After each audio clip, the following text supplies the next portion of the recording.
ಅವರು ಪೊಲೀಸ್ ಸ್ಟೇಷನ್ನಾಗ ದುಡ್ಡಿನ ಏನ್ಪತ್ತಾರ ಒಂದು ರೇಟ್ದ ಔಟ್ಲೆಟ್ ಇಟ್ಕೊಂಡ್ಬಿಟ್ಟಿದ್ದಾರೆ ಸರ್. ನಾನು ಈ ಸದನದ ಮೂಲಕ ಗೃಹ ಮಂತ್ರಿಗಳಿಗಾಗ್ಲಿ ನನ್ನ ಕ್ಷೇತ್ರದ ಜನತೆಗೆ ಹೇಳೋದೊಂದೇ, ನನ್ನ ಕ್ಷೇತ್ರದಾಗ ನಡೀತಕ್ಕಂಥ ಎಲ್ಲ ಅವ್ಯವಹಾರಗಳಿಗೆ ಶಾಸಕನಾಗಿ ನಾನು ಜವಾಬ್ದಾರ ಅಲ್ಲ, ಅಲ್ಲಿರ್ತಕ್ಕಂಥ ಸರ್ಕಲ್ ಇನ್ಸ್ಪೆಕ್ಟ್ರು ಮತ್ತೆ ರೂರಲ್ ಪೊಲೀಸ್ ಏನ್ಪಂತಂದ್ರೆ ಜವಾಬ್ದಾರಿ ಇದಾನೆ ಅಂತ ತಿಳ್ಕೊಂಡು ಹೇಳ್ಬೇಕಾಗುತ್ತೆ.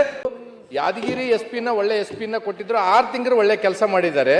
ಈಗ ಏನಾಗಿದೆ ಸರ್, ಅಲ್ಲಿ ನಡೀತಕ್ಕಂಥ ಗುರ್ಮಿಟ್ಕಲ್ ಮತಕ್ಷೇತ್ರದಲ್ಲಿ ನಡೀತಕ್ಕಂಥ ಇಲ್ಲಿಗಲ್ ಆಕ್ಟಿವಿಟೀಸ್ಗೋಸ್ಕರ ನಾವು SP ಅವರಿಗೆ ಒಬ್ಬ ಶಾಸಕನಾಗಿ ನೋಡಿ ಈ ತರ ಉಸ್ಕೊಡಿತಾ ಇದ್ದಾರೆ, ಯಾಶ್ ವೆಹಿಕಲ್ಗಳು ಹೋಗ್ತಾ ಇದೆ ಅಂತ ತಿಳ್ಕೊಂಡು ನಾನು ಫೋನ್ ಮಾಡಿ ಹೇಳಿದ್ರೆ ಮಾನ್ಯ SP ಯಾದಗಿರಿ ಅವರು ಎಷ್ಟು ಅಸಹಾಯಕರಾಗಿದ್ದಾರೆ ಅಂದ್ರೆ ಸರ್ ನಾನು ಏನೂ ಮಾಡಕ್ ಆಗ್ಲಾರ್ದ ಪರಿಸ್ಥಿತಿಗೆ ಬಂದಿನಂತ ನನ್ನ ಮುಂದೆ ಏನ್ಪಂತಂದ್ರೆ ಅವರು ಅಳಿಲನ್ನ ತೊಳ್ಕೊಂಡಿದ್ದಾರೆ.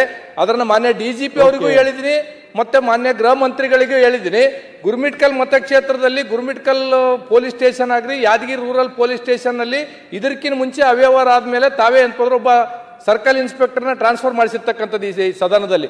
ಮತ್ತೆ ಅಧಿಕಾರಿಗಳು SP ಅವರಿಗೂ ಸಹ ಏನ್ಪಂದ್ರೆ ಮಾತು ಕೇಳಲಾರ್ದೆ ಅವರು ಪೊಲೀಸ್ ಸ್ಟೇಷನ್ನಾಗ ಏನ್ಪಂತಂದ್ರೆ ಒಂದು ಸೆಕೆಂಡ್ ಅವರು ಪೊಲೀಸ್ ಸ್ಟೇಷನ್ನಾಗ ದುಡ್ಡಿನ ಏನ್ಪತ್ತಾರ ಒಂದು ರೇಟ್ದ ಔಟ್ಲೆಟ್ ಇಟ್ಕೊಂಡ್ಬಿಟ್ಟಿದ್ದಾರೆ ಸರ್. ನಾನು ಈ ಸದನದ ಮೂಲಕ ಗೃಹ ಮಂತ್ರಿಗಳಿಗಾಗ್ಲಿ ನನ್ನ ಕ್ಷೇತ್ರದ ಜನತೆಗೆ ಹೇಳೋದೊಂದೇ, ನನ್ನ ಕ್ಷೇತ್ರದಾಗ ನಡೀತಕ್ಕಂಥ ಎಲ್ಲ ಅವ್ಯವಹಾರಗಳಿಗೆ ಶಾಸಕನಾಗಿ ನಾನು ಜವಾಬ್ದಾರ ಅಲ್ಲ, ಅಲ್ಲಿರ್ತಕ್ಕಂಥ ಸರ್ಕಲ್ ಇನ್ಸ್ಪೆಕ್ಟ್ರು ಮತ್ತೆ ರೂರಲ್ ಪೊಲೀಸ್ ಏನ್ಪಂತಂದ್ರೆ ಜವಾಬ್ದಾರಿ ಇದಾನೆ ಅಂತ ತಿಳ್ಕೊಂಡು ಹೇಳ್ಬೇಕಾಗುತ್ತೆ.